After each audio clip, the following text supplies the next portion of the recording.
get It's these. not much for us to get here. We're here pretty often, so. Good to have you all here, though. Focus. Did anyone spot some of those shots of Fort Ticonderoga? One of them, the entire siege of Yorktown. I thought so. I thought so. I thought that worked too. One of the handful of places that has reconstructed redoubts, fieldworks, field artillery, and the like to be able to do that. I mean, the joy of being a site dedicated to the military history and the military origins of the United States, we have the military stuff. Blessed to use that. And actually, that's a great place to start. So they came here and did filming for the documentary here at Fort Ticonderoga, and Beth mentioned they came 4 separate times? Yeah. What was the focus when they came here? What were they filming? Well, and a lot of it was to capture footage that could be very representational. I remember they gathered footage. Some just are recreated uniforms in order to evoke Germans. They used our German uniforms. I do believe there was some filming for the capture of Fort Ticonderoga using our reproduction bateau. And an awful lot of cannon firing, an awful lot of entrenchments at night. And I also remember we had a snowstorm, and one of the folks who we worked with from Florentine Films, she saw the forecast and called me and said, "Stuart, I want to be there and film. Could we be there in 3 days?" Because she wanted to get some winter scenes and lots of people looking miserable, trotting through the snow. And she was like, "Stuart, can you tell people to do that?" And I felt very comfortable doing so. Yeah, I think it was also at a time when there were very few other places on the East Coast that had enough snowfall to plausibly, stand in for Valley Forge or Morristown or anything like that. But we ran the gamut, really, because I spent a night out on the lake while your team rode the bateau, effectively around in circles with a fog machine going. And, I was on the trailing boat with the camera crew getting into these atmospheric shots of oars dipping in the water and everything else. I haven't yet seen those clips yet, but they look like they'll be amazing from what it was like to be out there with the film crew. And not to go too far back to the beginning, but the significant causes of the American Revolution, economic, political, combination of both? Are you able to narrow it down to what truly led to the American Revolution? I'm going to steal the mic just because I don't want to have to follow him. Because I'm sure it's going to be a tremendously trenchant. One of the neat things that we have here is our French and Indian War story. And what's amazing is even in these moments of triumph, American soldiers serving right alongside British soldiers, vanquishing their enemy of generations, the French menace to the north, as they so often thought about it. Even within these moments of triumph, you could tell that there was an uneasiness, that they didn't quite work well together. There were a lot of issues, too, that became taxation without representation, which in the midst of a war, as everyone's finding a way to cooperate together for their mutual imperial gain, questions like in Virginia, the two-pistole tax that Parliament tried to levy directly on Virginia, they were able to eschew that in the name of fighting on this common cause. And once that war was over, and Americans didn't feel like they got the proper benefits for their participation in this fight for empire, and at the same time, the British ministry felt as if they had paid an inordinate price for their mind, defending Americans. This path of divergence had already been set in many ways. Yeah, I think it's really smart to bring it back to the previous conflict, which we have the benefit of being able to engage with here, because it's a direct part of this building, quite literally. I think the introduction that you saw, the Burns production company very clearly acknowledges the diverse reasons that America went to war, and it's also it's worth remembering that America in 1775 is not the America of 1776, to say nothing of the America of 1781 or 83 or 89. It's a dynamic, evolving atmosphere, and there is an economic factor. There is taxation being levied on Americans. In some cases, maybe not for the first time, but for the first significant time. If they'd gone back to England and asked the taxpayers there, the English taxpayers would say, "What are you talking about? You pay nothing." Same thing the Germans do. When German auxiliaries come to America, they say, "You're rebelling against this plenty that you have? This is remarkable." But there are other things too. It's not just that. There's an aspect of something we talk a lot about here, especially being right now when we're looking at the 250th anniversary of 1775. Many Americans who are fighting not necessarily purely for economic reasons, but for what they feel are the rights, the liberties that they have inherited as British subjects. And the position of Great Britain and their laws in the European and the Atlantic world as being the freest of the free. The English are the freest people. They're not at the whims of an authoritarian monarch like in France, where there's this God-given right of kings. The Englishmen are free to live their lives, to own property and land, to speak out against the government. This is a huge crisis before the war in England, where an English politician named John Wilkes is arrested for seditious libel, for speaking his mind against the government. And his arrest becomes this huge cause for politicians in England, radicals and others, to say, well, no, in England, we can do this. We can speak our minds, even if it goes in opposition to the government. And that cause gets picked up by Americans. It does fuel Americans' eagerness to go to war in 1775. There's a reason that there's a place in Pennsylvania called Wilkes-Barre. There's a reason there's a Wilkes County in North Carolina that are named after this English politician. So some of the origins of the American Revolution, are also connected to transatlantic resistance against, authoritarianism, tyranny. Tyranny comes up again and again in the American vocabulary of this era. And there's other ones as well. There's land. Americans have much more land and the opportunity to gain land than anyone else in Europe, certainly. But that's also cut off by the British government, who says, well, no, there are people out there. And they legally prohibit settlement westward onto native lands. And Americans say, well, no, we want this. We fought a war for this, and we want to get it. And so, again, the direct impact of that as an impetus for war varies from colony to colony where you are. But when you see enough of these things coming together across the eastern seaboard, then you get towards something like a collective action that becomes the American Revolution. And you mentioned April 19, 1775, there was no war. By the end of the day, more than 100 people had died in battle. How did Lexington and Concord galvanize the colonies into action? You want to take this first? Yeah, well, so, we have the benefit of hindsight where we imagine, okay, they all became 13 United States. But there was significant discussion about whether or not, other colonies should indeed, support Massachusetts.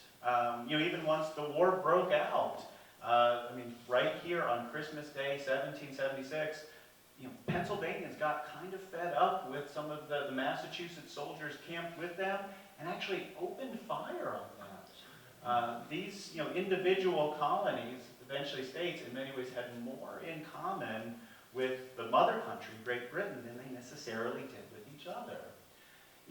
Lexington and Concord, though, we in our real-time revolution programs, we really chronicled, day by day, going all the way back through last year, 2024.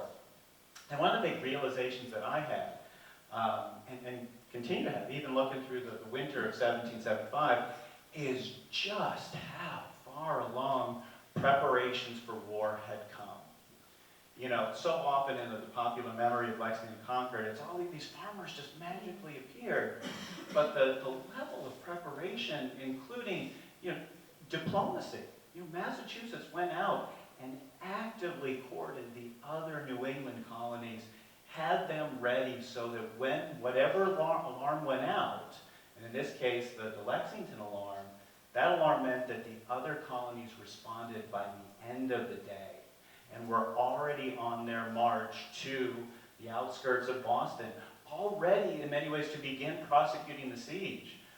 You know, I looked into it this winter too, like the colony or the Massachusetts Provincial Congress, they even planned hospital stores for casualties even before hostilities broke out. They got in such things as, well, hospitals are going to need, you're going to need some Madeira, you're going to need port, this just goes without saying. But they got right down to things like the lint used to help wounds clot and clean rags to bandage folks up. Just a tremendous level of military preparation, with the exception, of course, of cannons. And it just so happens you're at the place that many folks, even guys like this lawyer, John Brown from Pittsfield, Massachusetts, even before the war broke out, people were saying, man, if something gets going, we got to get Ticonderoga. And which is a little bit of a tangent from what you were asking, but it's amazing how much all of these connections had been made even before Lexington and Concord. And with that spark, those connections went right into action. And it's a perfect follow-up. I was going to say to Ticonderoga, that was only a few days later, within a couple of weeks. It's less than a month after Lexington and Concord. And I think the level of preparedness that Stuart was saying is really keen to this, because of course, April 19th is not the first bloodshed between factions here in North America. You can go back to the Boston Massacre in 1770, where the British, though, rather than keeping troops in Boston, actually pulled troops out of the city. You know, they tried to de-escalate the situation. You know, they burn a revenue ship in Narragansett Bay in 1773, but it's not followed by the same level. But by the time you get to 1775, you have the kind of shadow government of Massachusetts that's been organized, because the British government have taken total control over Massachusetts after the impact of the Boston Tea Party and the destruction of private property that represented, and they shut the port down. You know, imagine your entire economy being shut down for the, third largest city in North America. And, you know, that provides the impetus to network with other colonies, to spread information, to share the circumstances. People from all over the country send goods to the people of Boston to support them, to keep them alive. And so you've got networks of Americans communicating. You've got then the elected representatives of Massachusetts citizens, such as who can vote. You know, the government won't let them sit. And so they decide, well, we're going to meet anyways. We're going to call ourselves the Massachusetts Provincial Congress and legislate on behalf of the people, not the arbitrary government. And they're the ones who are organizing, you know, military forces. The reason the army goes to Concord is to destroy military stores that the Americans were stockpiling there in preparation for something. Not exactly what, but if you're the British, you don't want that happening. And they'd also been building up, you know, massive troop concentrations in Boston, pulling troops from cities across the eastern seaboard. So they were, you know, in some ways prepared for this. And, you know, it is in the situation that afterwards in the fighting, Massachusetts in particular very much tries to pivot the conversation and show this as a defensive action. We were defending ourselves. And they go to the extent of taking depositions from people who fought on April 19th to provide evidence that it was the British that fired first, right? Because that's how you can take an event like this and spin it out to a world to say they were the aggressors. We were responding. We were defending our own homes. This is where Ticonderoga becomes a kind of challenging part of this narrative, because once the Americans pen everyone into Boston, and I don't know how many of you have been to Boston recently, but it looks nothing like it did in the 18th century. 18th century Boston is almost an island. There's a tiny little neck of land that connects it to the mainland. So it's easy. If you bring in 20,000 New Englanders from New Hampshire and Connecticut and Massachusetts and Rhode Island to pen the British in there, but they can't get to them. And so that's where you get various colonists simultaneously, and this is also something I think that's emblematic of the early years of the Revolution, is they're not thinking as one. On April 19th, there was no Continental Congress. It hadn't met. In fact, it was slated to meet on May 10th. And in the intervening period, you get various officials from Massachusetts. You get, let's call them parties from Connecticut, because they didn't have a formal authorization from the colonial government, who start saying, well, the answer to this siege is all the cannon that are lying up here in the Lake Champlain Valley from the last war. You know, going back to the impact of the 7 Years' War on this. And simultaneously launched 2 different secret expeditions from Massachusetts and from Connecticut to take Ticonderoga. And they happened to meet up along the way. You know, a certain amount of friction between the leaders of both of them. Benedict Arnold, coming from Massachusetts, even though he's from Connecticut, and Ethan Allen, who's leading the bulk of the men under Connecticut's nominal leadership. But they coalesced long enough to capture the fort, and then the Americans are presented with this issue that you have two forces launched separately and unknowingly by two separate colonies that have crossed colonial borders, you know, not just through Connecticut and Massachusetts, but into the contested territory that is now Vermont, and then into New York. And after the fort is captured, they have to kind of, you know, pull apart these various strands and look at what's happening here. And it's not to go too deep into this and, you know, hang around or come back and visit us at Fort Ticonderoga and get more of this. But it really shows how early in the Revolution you have multiple entities working simultaneously on issues of resistance, but not always coordinating with each other, and not always on the same, you know, track, the same schedule. New York, for instance, by this time, still had not elected a revolutionary government. The New York Provincial Congress, formed of, you know, the resistance to British administration, hadn't even met. They hadn't even voted for them. And so when, you know, these New Englanders appeal to New York revolutionaries, and there are pockets of them, particularly in Albany and New York, you know, they say, well, we can't really do anything right now, even though you're in our colony. And eventually, New York forms this, and they get on board. And eventually, the Continental Congress, you know, organizes itself and meets later in the day, which is one of the reasons that we know that Ethan Allen probably did not say in the name of the Great Jehovah in the Continental Congress, because he would have had no authority from them, because they hadn't even met yet. But all of this to say that, you know, we think of the Revolution as you know, a moment, and I get asked a lot, you know, well, were you ready for the 250th? I'm like, well, we're in it. We're doing it right now. And they're thinking July 4th, 2026. But there's over a year of the war before that, and there's 5 years of war after that. And I think that's the thing we fail to understand, is how complicated this was, how long this took, how many people are involved, at how many points it could have ended, and nearly did. And I think that's what, you know, the production here is trying to emphasize, is that this story is a bigger one, it's more complex, and consequently more interesting, and I think ultimately makes the result more powerful. You know, we didn't just coalesce one day and bam, you know, wave the flag over the ramparts at Yorktown. It's this grueling struggle to find who we were as a people, to unify a vast geographic expanse. I take a little bit of issue with no republic being created out of war, because, of course, the Dutch fought an 80-year war of independence against the Spanish in the 17th century, and they were one of the very few models for this. But the Netherlands, geographically, is nothing like the United States of America. And the scale of what happened here is just immense. But something like that doesn't happen overnight. It happens after an enormous amount of dynamic, you know, human interactions to get there. And one last question from me, and then we'll open it up to you folks. Obviously, the seizure of Fort Ticonderoga, critical, happened early in the war.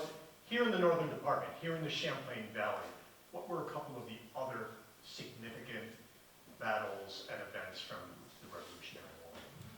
Well, geez, how long do you have? Real-time revolution. Real-time revolution will tell all, yeah. I mean, the story just continued to evolve here. And I think, you know, through the summer of 1775, and Dr. Matt was certainly, you know, diving into this, so much of what had been independent action started to come together on one central coordination, that of Philip Schuyler and his Northern Department. You know, I would say, you know, right now with, you know, the Northern Army headed down Lake Champlain, you know, it's an unsung series of victories, but the American successful sieges of Saint-Jean, and then just to the north of that along the Richelieu, Chambly, Americans in a matter of about 2 months achieved what it took combined British and American armies 5 years to achieve.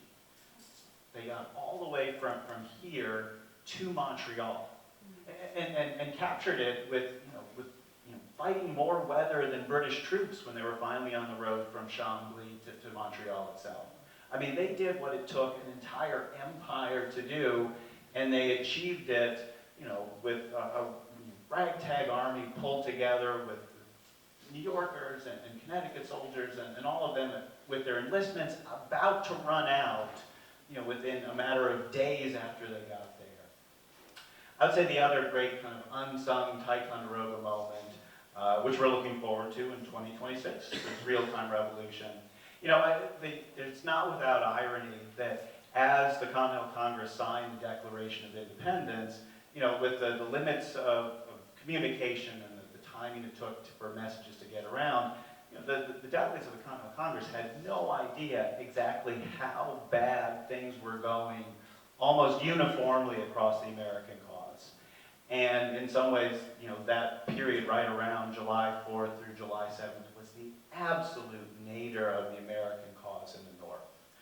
A moment in which the Americans, having retreated their way painfully, excruciatingly so, all the way back up Lake Champlain, arrived at Crown Point, 15 miles to the north of us, with about a third of the army sick with smallpox, and decided, based on simply trying to get the army away from ground they felt contaminated, that they had to make one last retreat all the way here to Ticonderoga.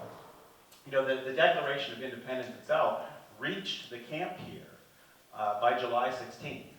But the army itself was still in such disarray, such chaos, that there was no real point to read it out to the men until they got to July 28th, right at the end of the month. And the story here of Ticonderoga, it's often described as being kind of a campaign that merely terminated because of winter. But imagine that this American army pulled itself up by the bootstraps throughout the summer of 1776, rebuilt itself in terms of, men took on the soldiers took on the form of men again, reclothing themselves, arming themselves, digging miles of entrenchments that still stand today across our landscape as silent witness to this tremendous labor of liberty, which culminated in what's perhaps the ultimate 18th century victory, that of October 28, 1776, when the British scouted out the American position and realized they would not be able to take it.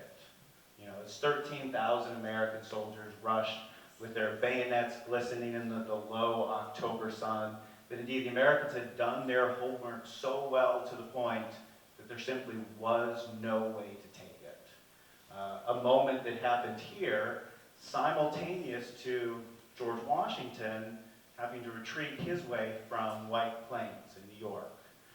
A long and painful retreat that continued all the way across New Jersey, all the way to Philadelphia, a time that was so bad that Thomas Paine wrote about it, trying to bolster the American cause as the crisis. And now I want you to talk about 1777. Well, before that, I would be remiss if I didn't acknowledge, in the winter of 1775, Henry Knox's arrival to Ticonderoga. This is, of course, coming up, so mark your calendars, because Henry Knox's expedition to accomplish what these missions had intended to do in the spring, in May, which had languished over the summer for a host of reasons, not the least of which is invading Canada as a unified continental army, was finally coming to fruition. And so between December 5th and 7th here in Ticonderoga, we have a whole slew of events. You can join me here and actually see some original documents from Knox, Schuyler, Benedict Arnold, and others as we talk about that campaign. You can watch Stewart's team pull out, 3 or 4 ox pair and however many guns and vehicles and get the whole thing. Okay, more detail. And watch them, get started and then move through the first leg of the journey to the northern end of Lake George. And this is no small thing, because in America there was no industrial base to manufacture the kind of ordnance that we needed. So we had to take it, and we did. And Knox ultimately moves, nearly 60 tons of ordnance all the way to the outskirts of Boston, where it's one of the factors that helps the Continental Army, bolster its morale and its capabilities to really captivate or capitalize when the British eventually evacuate Boston, which is Washington's first victory. He hasn't seen real success until that point, and it launches Knox on a career that takes him all the way to the cabinet of the president, ultimately. So, that of course is happening over the fall, and after the victory in 1776, which I will argue is probably the greatest victory of the Revolution you've never heard of, precisely because there wasn't, as Stuart said, a great cataclysmic battle, which we all like to think of as the defining element of a campaign. But in the 18th century, the ideal campaign is when you could force the enemy to fall back, to retreat, to get them to do what you want them to do without having to fight a battle. And the Continental Army can ill afford to lose men and materiel at this point. But if this fort had fallen in 1776, at the same time Washington's army is falling, there's a very good chance the revolution is over right then. And they acknowledge that in the time period. British officials are hard on Carleton coming down from Canada that he failed to take this post in 76, because that means they got to do it again in 1777. And of course, it's that year that John Burgoyne invades New York, and he comes with a cumbrous artillery train because he expects to have to bombard this fort into submission because this was such a tough nut to crack. And the fort, unfortunately, is garrisoned by far fewer troops than there were in 1776. Those miles of fortifications, as Stuart mentioned, are manned not by nearly 13,000 soldiers, which is on par with the fourth or fifth largest cities in the 13 colonies at that time, but by 3,000 something men. So you simply cannot hold that area. And the Americans, perhaps a little late, but they make the decision to fall back. And they know that they will lose the materiel, they will lose the strategic position here. But Arthur St. Clair, the commander of that army, says later, as he's being court-martialed for this retreat, that in retreating he had two options. And he could have held out, in typical 18th century siege fashion, hold out as long as you can and surrender with honor. Your honor as a gentleman and a soldier. And he would have lost the army. In withdrawing, he will lose his honor, but he will preserve the army. And that core of that Continental Army, particularly those Massachusetts and New Hampshire Continentals, who I will remind you, for the first time in 1777, when those men signed their enlistments that year, late 76, early 77, they were signing up not just for 7 months, for a year, for one campaign season, and then going home, like Stuart mentioned in Canada. They're signing on for either 3 years or the duration of the war. This is the army that Washington needs, because this is the army that's not going to dissolve at the end of the year and have to be rebuilt. If you preserve these soldiers, you preserve the core of a revolutionary army that you can bring back into the field against the British. And so although they lose the fort, they preserve that core. And just as St. Clair says, this was the core around which the rest of the army could coalesce. This is the force that ultimately, a couple changes of command, under Horatio Gates's command, blocks the British south of Saratoga, and then ultimately fights 2 pitched battles with them, forces them to retreat, and then ultimately is able to get them to surrender. And the surrender in Saratoga, of course, has a host of repercussions, not just for the northern theater of the war, but for the rest of world history. And, I could lay out a number of other interesting events that occurred here later in the Revolution, but that, really kind of culminates this sweep of 3 years that define the beginning of the Revolution, where we see in the Northern Theater the evolution of the American state and the American military from very ad hoc, uncoordinated efforts of multiple colonies into a growing, coalescing national force until finally something that can maintain a grueling war for independence. Thank you. Who would like to ask a question? Let's come right back to you. Tell us your name and hometown if you want, or you can just ask your question. Steve Miller, I live in Ticonderoga. I wondered if you could say something about 10 years before the war began, how people got elected, or if not elected, how they became part of congresses or committees that were ongoing in each of the colonies. How did they? I know they had to have property and had to be, white and men, but how did they get there? Yeah, that's a really interesting question, and not to kick this back too much, but it varies by colony and colony. There's dramatically different laws about the vote, who has that ability and who can serve, and they're not always equal. Not every colony, while you might be able to, if you are a free white male that owns a certain amount of taxable property, you might be able to vote, but that doesn't mean you're voting for every office in that colonial government. It almost certainly doesn't mean for virtually every colony that you're voting for your governor, because in most colonies, by the time of the Revolution, you have a royally appointed governor. There are a few exceptions. They're all in New England, And the biggest one is Connecticut. Connecticut has a deeply unusual system in which the voters of the colony elect their governor. And it is probably for this reason that Connecticut's pre-war governor, Jonathan Trumbull, is the only colonial governor that is a revolutionary governor and leads the state throughout the entire revolution. And almost every other colony has a royally appointed governor. Sometimes, like Massachusetts on the eve of war, that royally appointed governor happens to be the commander-in-chief of British forces in North America. So then you've got some blurred lines between civil and military authority, which Americans are very keen to harp on, because remember, Americans come out of a tradition that had seen, almost within living memory, at least within cultural memory for New Englanders, the example of the British Civil Wars of the 1640s and 50s, where, they had actually managed to lop the head off the king in Charles I. And, as one of the unintended consequences of that, saw a professional, paid, standing army literally disband civil government, end parliament. And that is a huge thing lurking in the background of Americans. The difference between civil and military power. And so when you have that in Massachusetts in one person, this is a terrifying thing for Americans. And most of the royal governors eventually, lose control. In part, I think, because there was no vested connection to them, and they're forced to flee. You see it in Virginia, you see it in New York, you see it in North Carolina, that these royal governors end up, going to some British warship in the nearest body of water and trying to legislate against a colony that they have no physical control over, because their government doesn't owe anything to the voters there, who have elected their local officials, which is why in Massachusetts, they will elect this assembly, the lower house of assembly. But when Thomas Gage refuses kind of prorogues their assembly meetings, they're unable to sit. And they say, well, we're going to take this to our own hands. We're elected by the people to legislate. Let's do it. And they go out and do it. Whereas the upper house, which was a council, was actually appointed by the British government.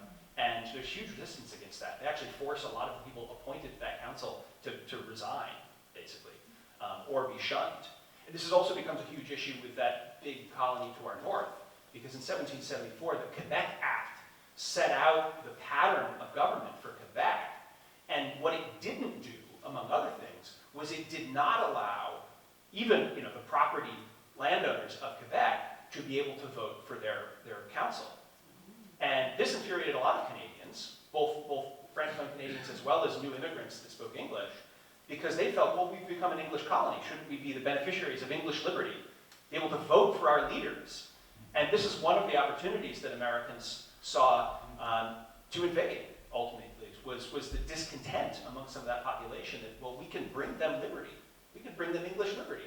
While at the same time, they were looking at this saying, well, this is a great example of British tyranny, that they're imposing a non-representative government on another colony. So it's a lot. It's very complicated, depending on what you're talking about. All right, thank you, Dr. Matt. And I was reminded that I, at the beginning, yes, introduced these gentlemen, but I did not as we were getting underway, so very quickly, Dr. Cagle is the curator here at Fort Ticonderoga, an expert on 18th century military history. His work here at Fort Ticonderoga involves conducting historical research, developing exhibitions, and overseeing and preserving the museum's vast collections. Stuart Lilly is Fort Ticonderoga's Vice President of Public History. He oversees the Public History Department, which reaches nearly 70,000 visitors every year through daily programs and events, and 3,000 plus students in classrooms across the Northeast throughout the region programs. So these are our guests. Other questions from folks? Let me come right back to you. It helps to know who is talking. By the way, in your chair, you found these surveys. Please fill those out if you would, or the QR code that you keep seeing on the screen up there. You can just grab that, and if you don't mind filling out the survey, we would love that. Hi.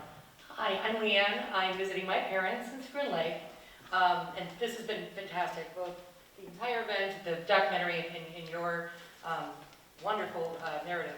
I guess my question is, it's been 250 years. As we look back, we still like to debate and discuss and argue about what it means to be American. What does it mean to, where do we come from? What did the founding fathers intend?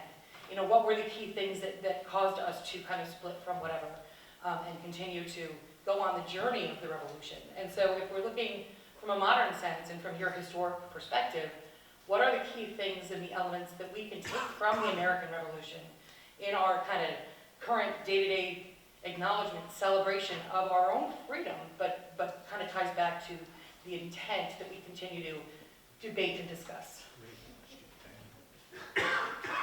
I suppose I have two immediate responses, and I'll hand it to you, Stu. One of those is, as we have grown and developed as a nation and a people, and we continue to do more research, we've gotten a more nuanced understanding of the past. Not that previous generations hadn't, but we increasingly understand, the flaws of those that came before us in various ways. But I also think it's important to remember, and the revolution is such a prime example of the idealism of that moment. You can say a lot about Thomas Jefferson and what a challenging and flawed individual he was, but by God, you read the Declaration of Independence, and it's magisterial. All men are created equal. It's incredible. I mean, this has sustained not only our nation, but other nations across the world for generations. And so finding those moments of clarity and idealism there that can carry us forward, as we have carried ourselves forward, at our best moments, is incredibly powerful. I think the other important thing to remember that I constantly think back on, and working with history, you tend to get a kind of historical mindset. So we look at what happens in the world today, we look at what happens in our lives, in our countries, in our communities, and sometimes think, well, this couldn't be any worse. And when you look with a historical perspective, you realize things can get a lot worse. But it also reminds you that from the beginning, and I think this is one of the things that the overall series will emphasize, it's always been this discussion. It's always been this debate. It's been a battle in some cases, between ourselves to find the best version of ourselves and to move forwards. I mean, they talked about the debates around the Articles of Confederation, and that's not even a particularly good governing document. Ultimately, the revolution ends and we don't have that, which is why we have a constitutional convention. And I will remind you all, the Constitution is a living thing. We did something new and different, which is to write it down.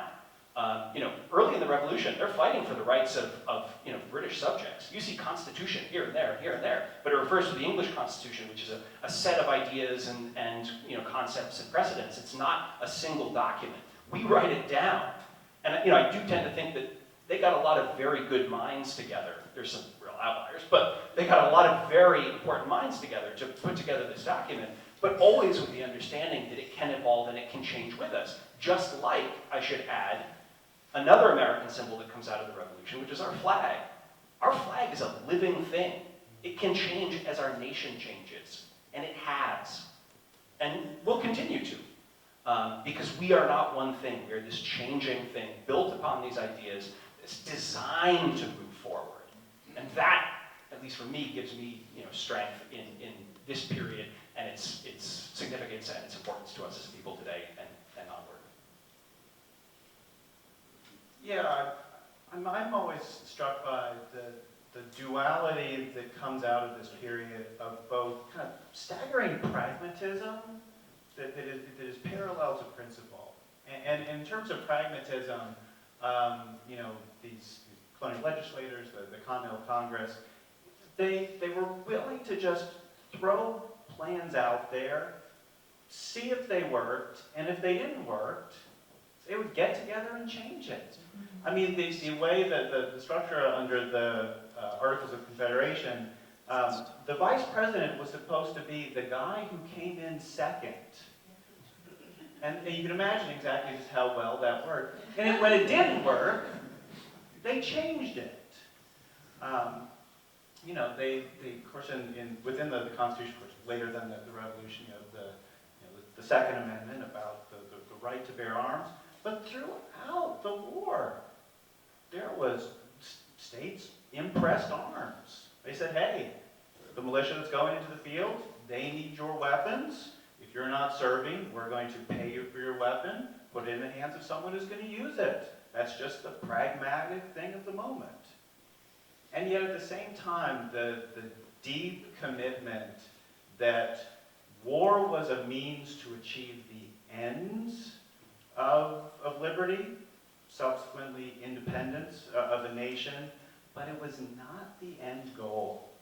I think so often about the Nuremberg conspiracy at the end of the war, in which Washington, I think this is perhaps his greatest moment of military leadership, but to ensure through not only his example in that moment, but at the conclusion of the war, that he would step back, that he served the Continental Congress, he did not supplant it.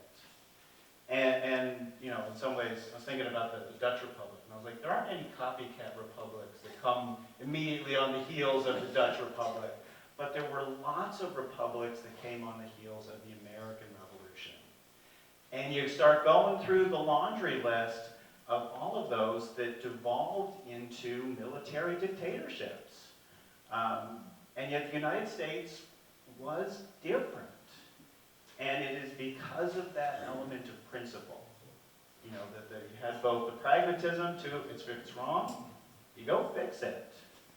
But at the same time, this core principle that military would serve the goal of liberty for all, however you define that. Folks, thanks. We'll take one more question, and I apologize because we have the guided tour coming up at 7:30, so we'll take one more quick question. Dr. Matt, what is great about him is on the tour, you can ask him all kinds of questions. So, count on that. Yes, right here. For each of you gentlemen in this last year of Ken Burns and the daily activities of recreating the 250 years, what has been your personal, whoa, aha moment? Good question. Well, you stumped both of us for the moment. When you say personal woe, thing that we've realized anew, or thing that... Yeah. Could you repeat the question? Yeah, could you repeat the question? This is a good way to buy time. So in your journey this last year with recreating this 250 years, Ken Burns, filming American Revolution, what have you personally had that whoa, aha moment? Because you've been in history for years. What's new?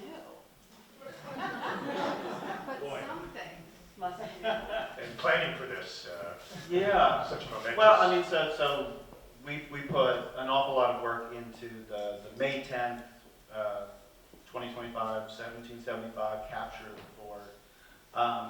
And, it was a topic we looked at a lot over the years. And as part of our preparations for this, major milestone here, we both dove back into the research and, looking at a lot of the, not only long-standing historical assumptions about it, but also some of even our assumptions. And Dr. Kay here alluded to it, but we always kind of assumed that the Connecticut guys who launched this expedition, had some very, semi-formal mandate to capture this place. And it's amazing how much of almost an under the table, literally a back room in the Connecticut State House.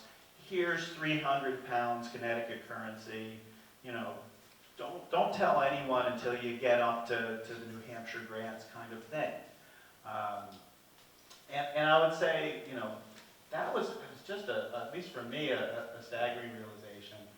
And then within the capture itself, I think something that really struck me again within it,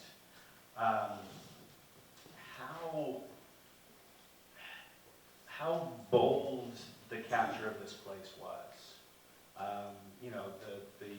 The Green Mountain Boys, this broader expedition, they had stacked a whole lot of chips in their favor. They had successfully cut off this immediate area of any potential reports that might get to the garrison. They had successfully gotten two New Englanders in here to spy, and yet,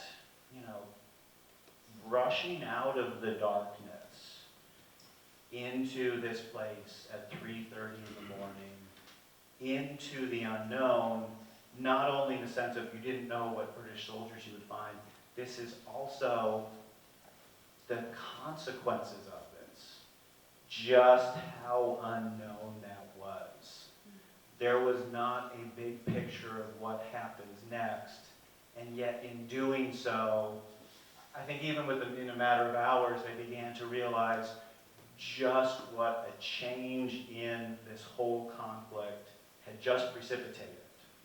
Something that they were, at 3:20 in the morning, completely unaware of just how much they would affect the arc of this whole story. Thank you, sir. Yeah, I suppose on one level, I can answer this by saying that I have lots of low-level woes, almost weekly, and despite having done this for this long, it's amazing what we continue to turn up, or what, looking at a single document we may have been familiar with for years, looks like after reading other documents. Yeah, it's in French. That helps you gain perspective when you realize that, well, I read this one account from somebody, but when you read this other account from the other guy, they don't exactly line up, and you got to make them work together and realize all these different things. I suppose, I guess I have two quick examples I can give. One is the British troops that were stationed in Ticonderoga when the revolution began have always been these kind of nameless foils to Ethan Allen and Benedict Arnold, and we've learned an enormous amount about them and about the 15 years prior to the revolution that this was a British post. The British held this longer than any other army in the 18th century, which we don't often think about. And as I dug more into that research, which I had to go to England to do and all over the States here, it became evident just how integrated a lot of these soldiers were into life in North America. The soldiers that were here had been here since 1767. There's an officer who was supposed to be the replacement for the officer that's captured on the night of May 10th, and he arrives the next day. I mean, like literally an hour after the fort is captured, walks right into captivity. And the reason he wasn't there in time is he was coming back to Ticonderoga because he had been gone visiting his in-laws in New Jersey because he married a woman from New Jersey. And the regiment's lieutenant colonel married a woman from New Jersey. And the third or fourth British officer from this regiment who was captured on Lake Champlain, he had the misfortune to be heading south with the mail from Montreal. They captured him, which added to their tally of redcoats. He was an American in the British Army. And so the integration of British military institutions with North America from this colonial servants was nothing that I expected. And on top of that, these are soldiers that have families with them. A third of the people in this fort when it was captured were women and children. They were the families of those soldiers, which is not something I had appreciated. And it makes me think about how those Green Mountain Boys come whooping into the fort very differently to understand that they're not just going against other soldiers. So that's been a real revelation. Only because it came up in the talk here, there's the comment about Washington having to stay alive. He didn't have to win a battle. Doesn't fully account for the fact that I continue to appreciate the more and more I look at Washington, that man did he want a battle.